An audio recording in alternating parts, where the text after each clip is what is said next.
Naabot na raw ulit ng Pilipinas noong 2025 ang air passenger volume o ang naitalang dami ng bilang ng mga pasaherong bumiyahe bago po tumama ang pandemya. Ayon sa datos ng Civil Aeronautics Board, umakyat po sa higit 62 milyon ang passenger traffic noong nagdaang taon.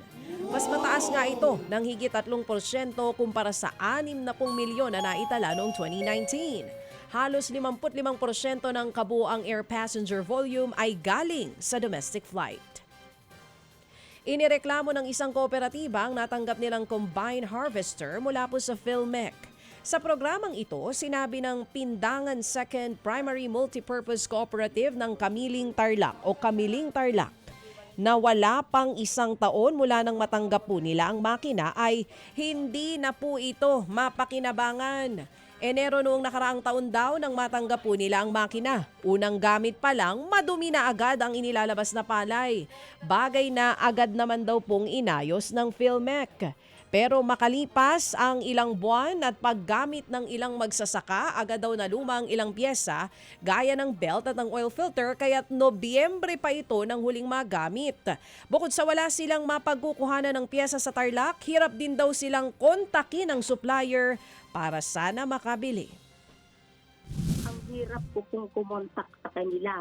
Kung hindi pa po ako kumontak sa PhilMec mismo, hindi ko po maaabot itong supplier na to. Nakapag-order na po ako, hindi pa lang na-deliver. Ginawa ko, nag-order na po ako ng times 2 para in case na masisira po yung isa, mayroon kaming agad-agad na ipapalit.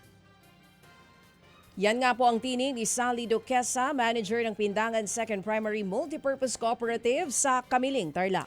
Sa iba pang balita, nakalikom po ang NFA o National Food Authority ng higit 136 na milyong piso matapos nga pong ipasubasta ang halos 90% ng mga lumang bigas.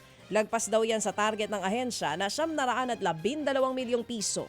Ayon po sa NFA, lagpas 737,000 tig 50 kilong bag ang alok nito.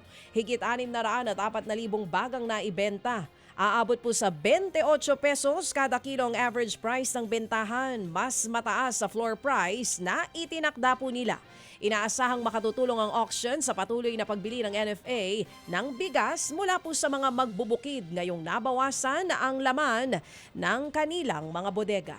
Mga kapatid, brothers and sisters, saan ka pa? Dito na tayo sa totoo. Dito na tayo sa True FM. Mga kapatid, mag-subscribe and follow po kayo sa social media accounts ng True Network PH. Yan po kami, hanapin nyo lang True Network PH, Facebook, Instagram, YouTube, TikTok, and podcast. Mapa Apple or Spotify man yan, mahahanap nyo kami. Lahat ng mga napapanood at napapakinggan nyo po sa programa, nasa social media accounts namin yan. So paano mga kapatid? See you sa social media!